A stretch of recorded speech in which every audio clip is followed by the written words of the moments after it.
Now, as we begin to plan out email addresses, we have two different options. We have an unlimited free email addresses where you can have as many free unlimited email addresses with your domain name on them as you want. But the other way to go is 9 free email addresses using Google Business applications or apps. And so far, all the churches and businesses that we've done business with have gone with the Google Business apps. There are several. One thing with the Google Business apps is that it's not just email, but you're also getting online documents, and you're also getting calendars, and you're also getting what we call Google Plus, which is kind of like social networking, like Twitter and Facebook with a lot more options, and that churches are really beginning. With Google Business apps, you have online documents called Google Docs.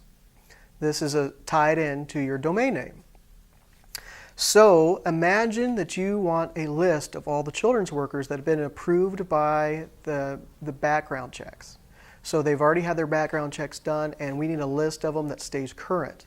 So what I do is when I was on staff, what I did was I created a document that's online that only I can see. And I made a list of all the children's workers. And I shared this document with my pastor as well as the youth minister that was on staff there. And so this list stayed current. And at any time they could pull up this list and see who has been approved with the children's background checks. That way they knew who they could turn to for volunteers. Now also they had the ability to do background checks as well, and they were able to add to the list automatically. Now, I was also able to share this document with the children's workers, but I was able to turn off their capability of editing the document. So only me, the pastor, and the youth pastor was able to edit the document. They were able to view the document, but they were not able to do the document.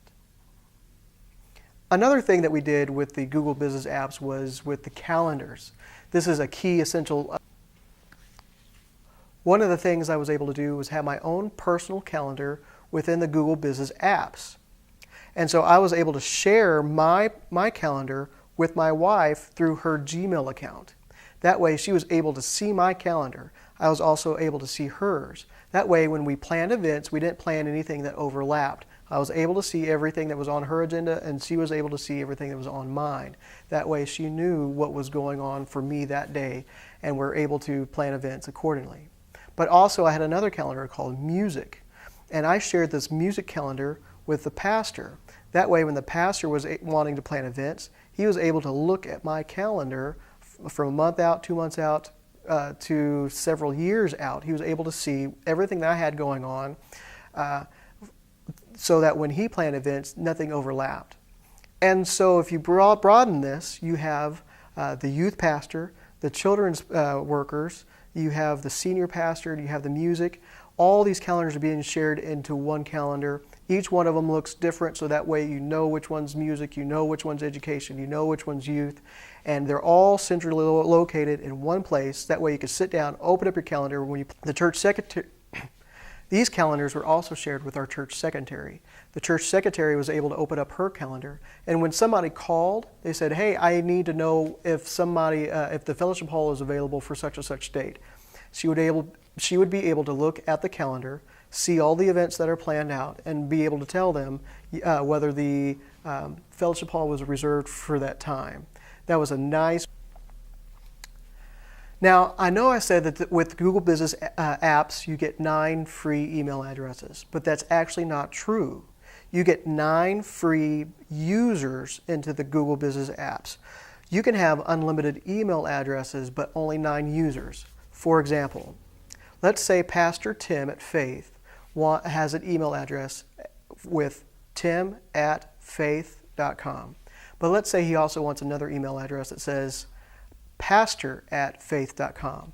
Well, we're able to give him both email addresses. And when he goes in to log in, he sees all the email addresses, all the emails to both of them. So there's nothing that he has to log out of, and there's nothing that he has to log back into. It's all in one inbox. This works out really well for the church secretary who has multiple email addresses.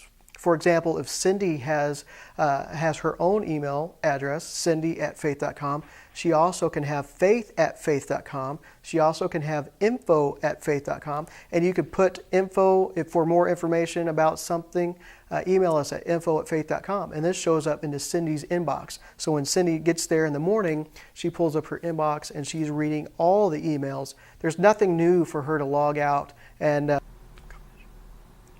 one way that we really utilized this was within campaigns. For example, we did a campaign called Every Man's Battle.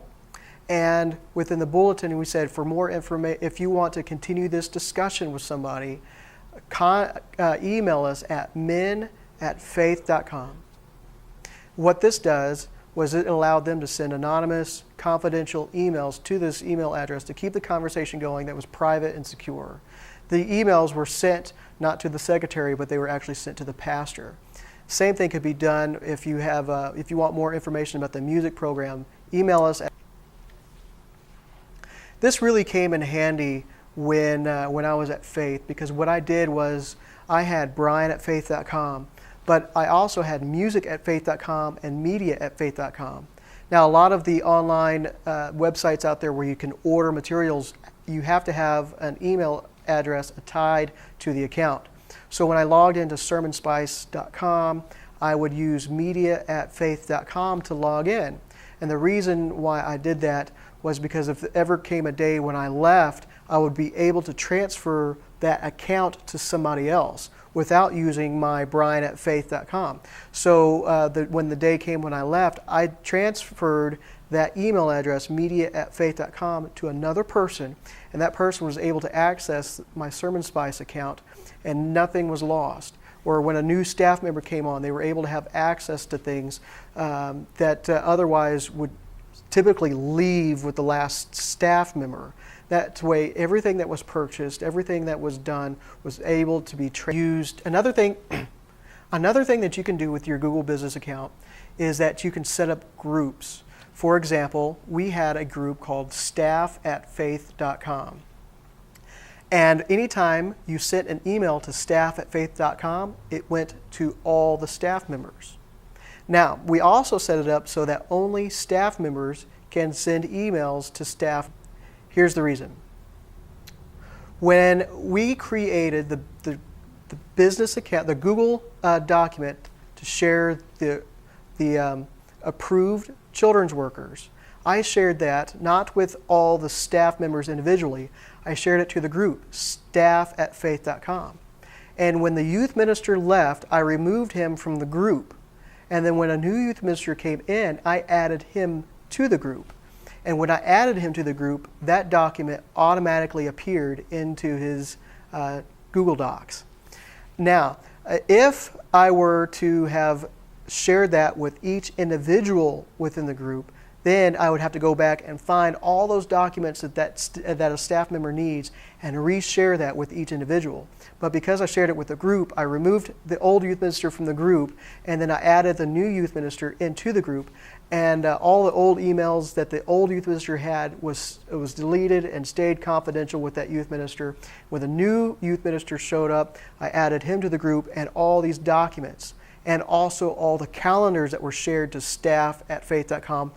All those calendars automatically appeared into his calendar system, and all the documents that he needed showed up inside his Google Docs.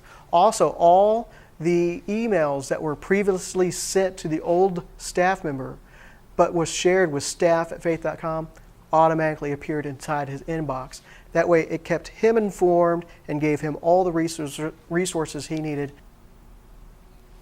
Now, the next thing that we need is to set up your email. The next time we call, we're going to be discussing your emails. We're going to need the first name and the last name of everybody that you want to have an email. Also, their requested email address. Now, when you get the document with everybody's passwords on them, when they log in for the first time, they will be asked to change their password so that neither you nor I will have a password